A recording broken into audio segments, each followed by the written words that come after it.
I want to talk about one of the big lies or misconceptions that's going on out there in regards to something that's going to happen in the end called the rapture, where most people are thinking if you get taken, then you're good. You've lived a good, righteous life, and now you don't have to go through the suffering that everybody else is about to go through on the world. That is actually a lie. It is opposite. But don't listen to me. Let's listen to the Bible. Now, this is 2nd Ezra 13, 15 through 26. And again, if you're an Apocrypha hater, this is also represented in the regular canon of the Bible too. Now it says, "Show me now yet the interpretation of this dream." He was trying to get understanding of a dream that he had. "For as I conceive in mine understanding, woe unto them that shall be left in those days, and much more woe," woe means destruction or trouble, "unto them that are not left behind. For they that were not left were in heaviness. Now understand now the things that are laid up in the latter days, which shall happen unto them and to those that are left behind. Therefore are they come into great perils and many necessities, like as these dreams declare." And if you're unfamiliar, it's going to be famine, it's going to be pestilences, the whole mark of the beast thing. A lot of crazy stuff is going to happen. "Yet is it easier for him that is in danger to come into these things than to pass away as a cloud out of the world and not to see the things that happen in the last days." So he's saying it's easier for those people that are here to see the trouble than those that poof like a cloud out of the world during that time. "And he answered unto me and said, The interpretation of the vision shall I show thee, and I will open unto thee the thing that thou hast required. Whereas thou hast spoken of them that are left behind, this is the interpretation. He that shall endure the peril in that time had kept himself. They that are fallen into danger are such as have works and faith toward the Almighty." Not just faith, works and faith. So it's saying, again, those that do endure during that time, those are the ones that show their work and their faith. So that means that what you're doing right now counts towards what's going to happen to you when those times come. And if you're only doing faith, it doesn't say that that's all you have to do here.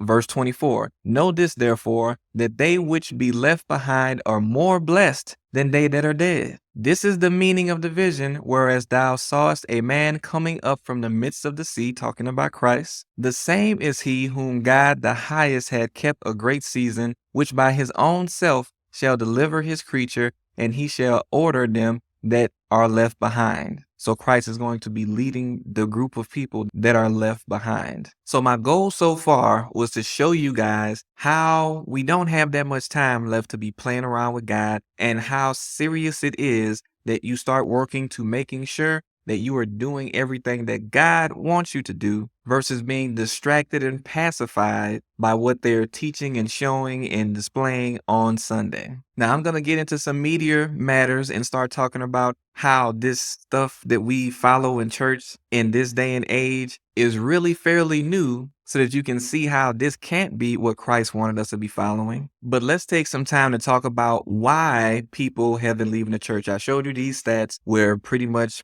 Christianity is starting to go down the drain anyway before me even making this video. And again, the reason that we're going to talk about you need to leave is very different from the reasons that these people are leaving the church already and becoming unaffiliated with any religion at all. So let's talk about some of those reasons, and you can tell me if this sounds like something that you have seen yourself to be a reason that maybe you left the church or people that you know have left the church. And the number one thing that I always hear from everybody, or at least the majority of people that have left the church, is that the very members of the church are the reason for them leaving. Now, I'll be the first to say that you should not look at human behavior and let that determine how you look at God, or if you trust God or listen to God. Or like some people do, they say God can't be real based off of how this person is acting. You shouldn't judge God by people's behavior, but still, all in all, knowing what I know about what's going on in the church and how people are there just for performance and to get attention, and how most of the people are hypocrites or overly judgmental on people, especially people younger than them. All of these reasons cause people, the members of the church, to cause members of the church to want to leave.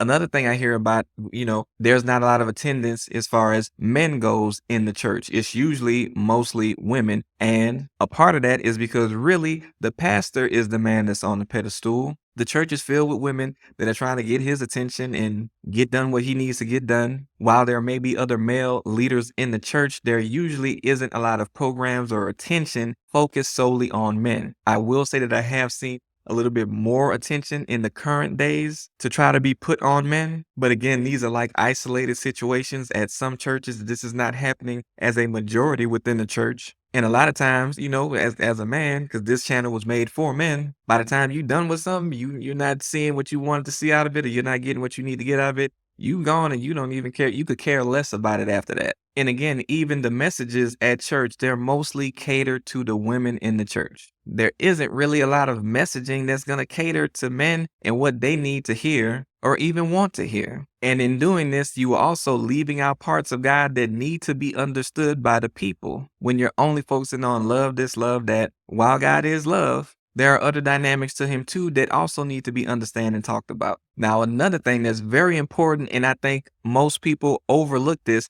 is this new age spiritualism that is becoming prevalent out there. If you want to watch another clip like this one, click here. But if you want to watch the whole episode, click here.